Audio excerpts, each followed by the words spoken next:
Comment attirer son attention sans passer pour une fille facile? Quelle posture, quelle attitude allez-vous avoir? Bonjour à toutes et à tous, je me réjouis de vous retrouver pour cette nouvelle vidéo. Si vous ne me connaissez pas encore, je suis Bénédicte Anne, votre love coach depuis 2004. J'ai déjà écrit 4 livres sur l'amour et le développement personnel. Je suis une experte de la question amoureuse et j'accompagne les hommes et les femmes qui souhaitent être heureux en amour à attirer directement la bonne personne. Pour cela, je publie chaque jour une vidéo pour vous apprendre à identifier les personnes avec lesquelles vous allez pouvoir avancer et construire une relation durable et épanouie. Et si vous souhaitez être connecté, j'organise un webinaire dimanche 16 octobre à 20h, webinaire dans lequel je répondrai à toutes vos questions sur la rencontre, les sites, les applis, comment se comporter avant le premier rendez-vous, comment obtenir un date à travers cet entonnoir de la rencontre dans lequel il y a tellement de personnes potentielles au départ, mais finalement, comme on le sait, il n'en restera qu'un, il n'en restera qu'une.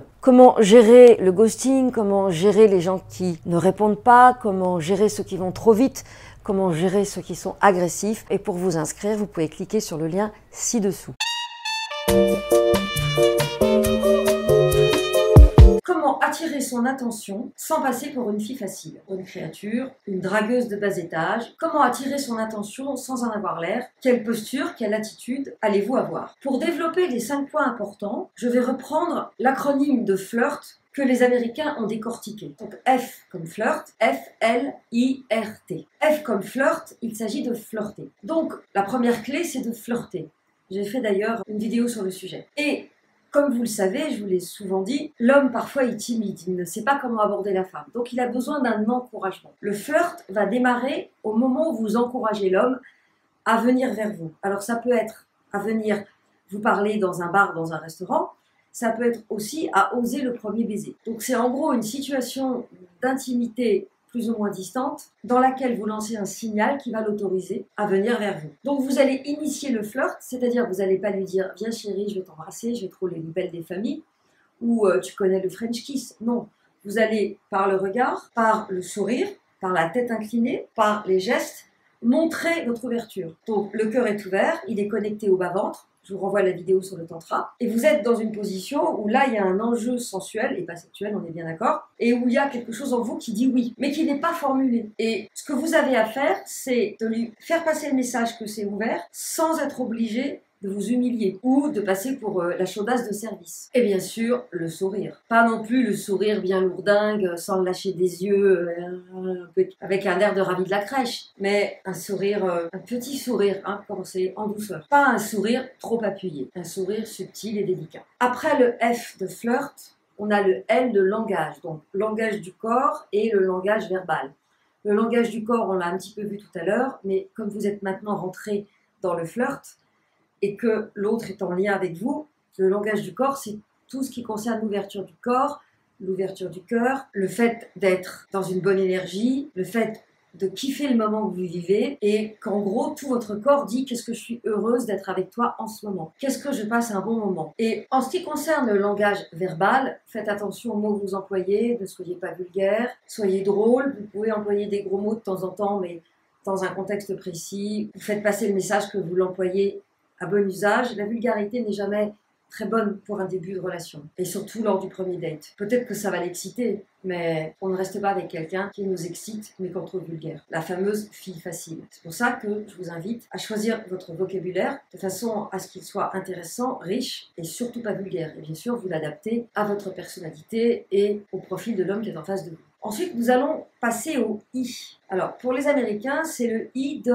non pas être intéressant, mais être intéressé. Face à vous, il y a un être qui a très envie qu'on l'écoute, qu'on le regarde, qu'on le narcissise, qu'on le renarcissise, qu'on le trouve beau, que tu es merveilleux, tu as un sexe formidable, tu es le plus beau de tous. Évidemment, on ne dit jamais ça, mais dans votre manière de le regarder et d'être intéressé par lui, vous lui faites passer le message qu'il est formidable et que vous le regardez, vous l'entendez et vous le reconnaissez. Et ne commencez pas à me dire « Oui, mais si je suis en train de l'écouter, que lui ne me regarde pas, je me retrouve une fille facile, une potiche. » Non, vous êtes en train de lui montrer que vous êtes une femme indispensable parce que vous êtes intéressé par lui. Et d'ailleurs, c'est le cas, non? Si vous écoutez ses conseils pour le rendre accro et pour que cet homme ne puisse plus se passer de vous, c'est parce que vous avez en ce moment quelqu'un qui vous inspire ou vous avez déjà rencontré des hommes qui vous ont inspiré et vous n'avez pas su quoi faire. Vous passez par l'étape « je suis intéressé par toi ». Maintenant, si lui ne s'intéresse pas à vous, on est à ce moment-là dans une forme d'abus et du coup, on switch. Pour l'instant, nous sommes dans la perspective d'un flirt fluide, réciproque, avec deux personnes qui se plaisent et qui sont légèrement érotisées. Il n'est pas question de vous passionner pour la chasse et la pêche si c'est son truc, il est juste question de vous intéresser profondément à l'être humain qu'il est et à entendre cet être-là, qui n'a peut-être pas toujours été entendu par ses précédentes compagnes et qui sera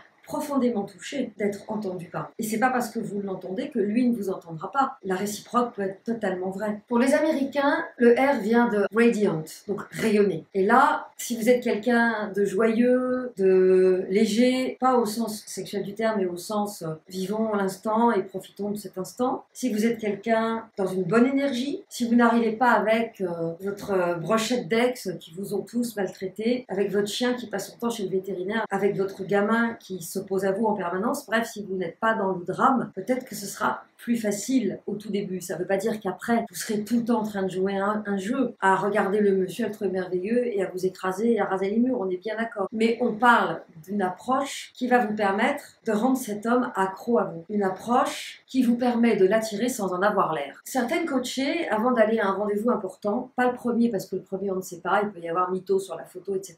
Mais lors du deuxième ou du troisième rendez-vous, ont plusieurs stratégies. Certaines écoutent de la musique et dansent sur des sons sud-américains, d'autres préfèrent Rammstein parce que ça leur permet de faire monter leur niveau d'énergie et puis d'éventuellement exorciser une colère potentielle. D'autres boivent déjà un premier verre, toute seule, bon, c'est pas top, mais pourquoi pas. D'autres appellent une copine, d'autres vont à la salle de sport. Vous voyez, tous les moyens sont bons pour que lorsque vous arriviez au rendez-vous, vous ayez laissé à la porte vos soucis, vos tracas, et votre éventuelle propension au drame. Le drame est le truc le moins sexy pour un homme. Quand c'est Shakespeare dans ta tête, tu ne donnes pas envie à l'autre d'aller vers toi. Ce qui ne veut pas dire, une fois de plus, que vous n'aurez pas le droit d'avoir de temps en temps des contrariétés. Donc ce rayonnement, cette espèce de joie de vivre que vous allez dégager est très importante. On n'arrive pas à un rendez-vous en faisant la gueule avec le cheveu gras et l'esprit négatif qui consiste à se plaindre de tout et de tout le monde. Pour finir, les Américains emploient l'expression team player. La traduction la plus proche serait « je joue dans ton équipe ». C'est-à-dire, tu as une équipe et je suis ton fidèle supporter, ou ta fidèle supporter. Bien sûr, aux États-Unis, on pense tout de suite à